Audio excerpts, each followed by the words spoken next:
Speak to your motion. Thank you, Madam President. This is a comprehensive NBI which addresses institutional racism which permeates our society. It is our collective responsibility to address the tone of our country and the atrocities targeted at our brothers and sisters. Our students, our communities must know that educators will use our collective voice to demand changes to policies and programs and practices that condone or ignore unequal treatment.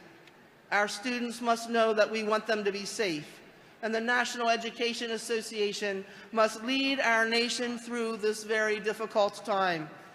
We must remain diligent in our response to racial tragedy. The range of events from the death of Trayvon Martin to the murder of the mother Emanuel 9 has raised the consciousness of this nation, and now it is time to act. We are the greatest change agents in this country. The National Education Association, today is the day we stand up and say enough is enough. And today is the day we say it is time to end institutional racism. When it comes to eradicating the issue of racism, educators can definitely play a big part.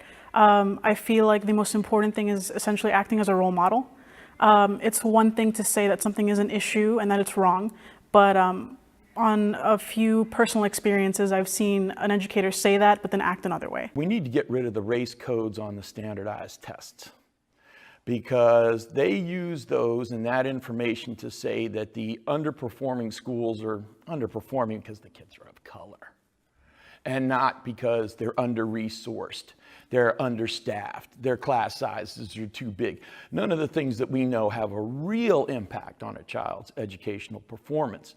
Instead, they just look at the test scores from the school, say, oh, look, it's obvious, it's because they're intellectually inferior types. As a biracial woman, or as a biracial child, my sister and I were pretty much the only biracial kids in my elementary school.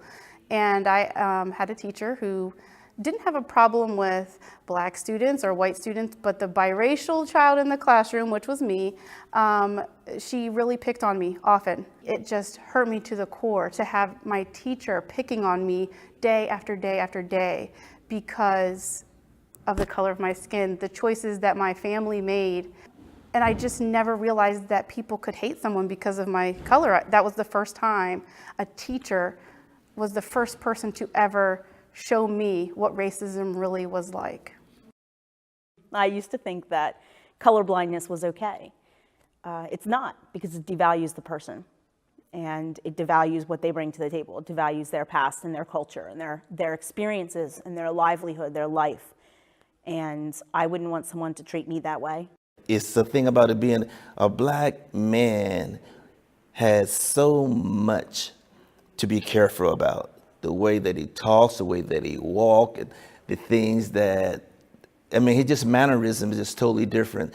And you have to prove to your co-workers or who you are, is that fair? No, it's not fair. But that's what we have to do to prove ourselves, not only to our students, to our co-workers, our administrators, and it's a tough position, but I love it.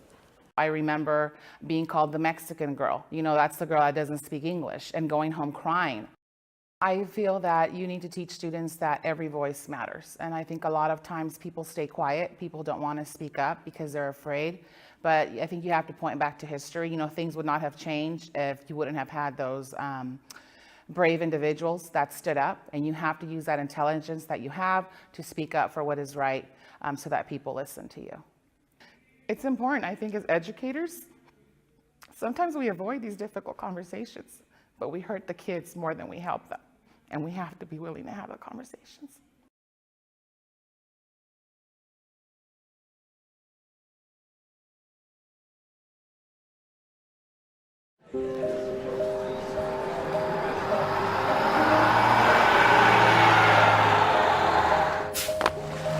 Hi, I'm Riley Dias. I'm 11 years old.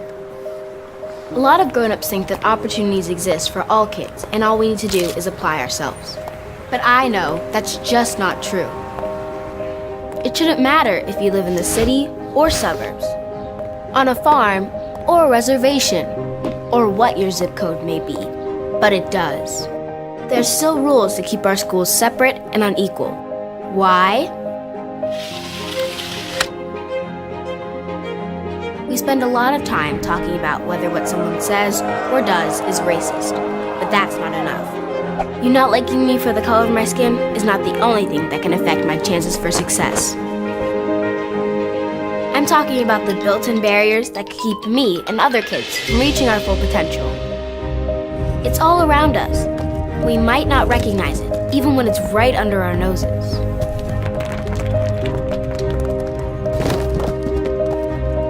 Like, remember that time I had to start a campaign just to get books in my library about kids who look like me? Do you care enough to look closer, to talk to each other, to your students, to your communities? We've got to change the dialogue, because when we do, you'll be amazed by all we can accomplish. I'm looking at you.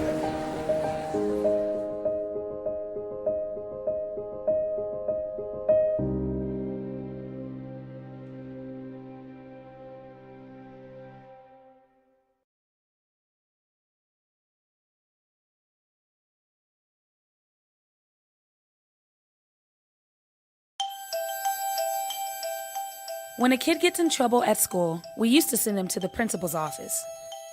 Now we're suspending, expelling, or even arresting kids for the smallest misbehaviors. This trend is called the school-to-prison pipeline. There are pipelines all across the country. Nationwide, as many as 95% of out-of-school suspensions are for nonviolent misbehaviors like these. In one town, the cops were called to break up a fight, a water balloon fight. When you crack down harshly on kids for minor infractions, you're telling them one thing: you are a problem. Suspending or expelling a kid increases his or her chance to drop out of high school. And we know high school dropouts are 3.5 times more likely than high school graduates to be arrested in their lifetime.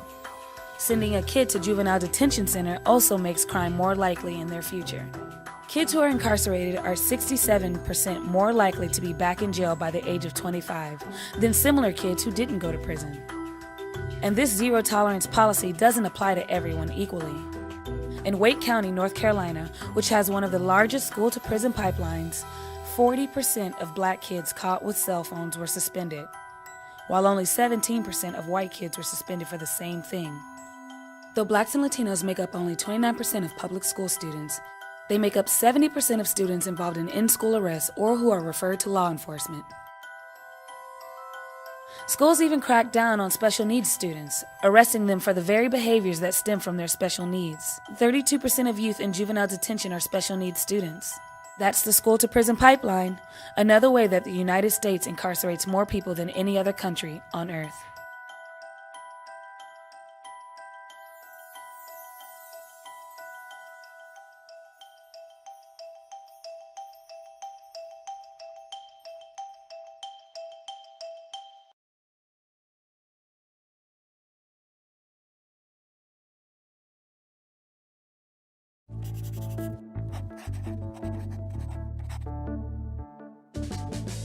More than half of victims of violent crime don't even call the police in the first place. They prefer nothing to everything we have to offer. The vast majority of crime survivors' pain goes unhealed. What the existence of restorative justice means is that we can no longer pretend we don't know what else to do. As a country, we're really good at punishment. It's passive. It doesn't require people to act, to think. It certainly doesn't require them to change. When we lock people up, we excuse them from their responsibility to answer for what they've done. Restorative justice is a process to hold them accountable. It's a tool. People take turns answering questions like, what happened? What needs arise? Whose responsibility is it to meet those needs? And how is that person going to do it? It requires someone to take responsibility, to repair things as much as possible, and to never commit that harm again. This isn't about feeling sorry, it's about doing sorry. Things like go to school, get a job, pay restitution, apologize, do community service. Restorative justice practices have been used to address low-level infractions like vandalism, up to addressing the impact of murders on the surviving family members. Restorative justice processes are first and foremost about meeting the needs of people who are hurt. Sometimes the person who can make the greatest contribution to a survivor's healing is the person who harmed them. To come through trauma, we need answers to our questions. To say, my life was never the same after you hurt me like that.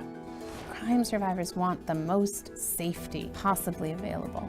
So if incarceration actually produced safety, we would have the safest country in human history. That's not what we have. The core drivers of violence are shame, isolation, an inability to meet one's economic needs, and exposure to violence. And we bake those into prisons to try and keep people from committing further violence. Incarceration exposes people to exactly the things that increase the likelihood that they'll go on to harm others. People who are hurt deserve a process that will help them heal. People who are responsible for crime have an obligation to be accountable for that. All of us deserve responses to crime that actually make us safer. Our current criminal justice system doesn't deliver any of those, and restorative justice at its best delivers them all.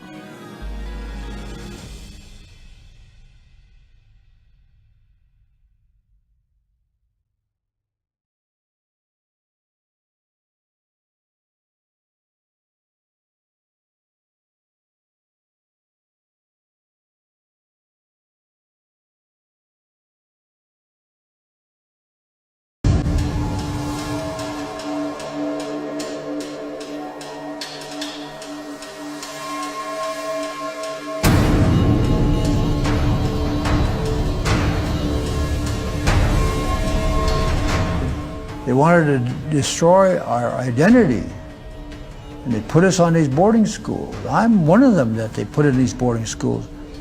You know, destroy, kill the Indian, save the man. And over 100,000 children were taken from their homes and pulled, and a lot in our family, and I'm fighting, where am I going, where am I going?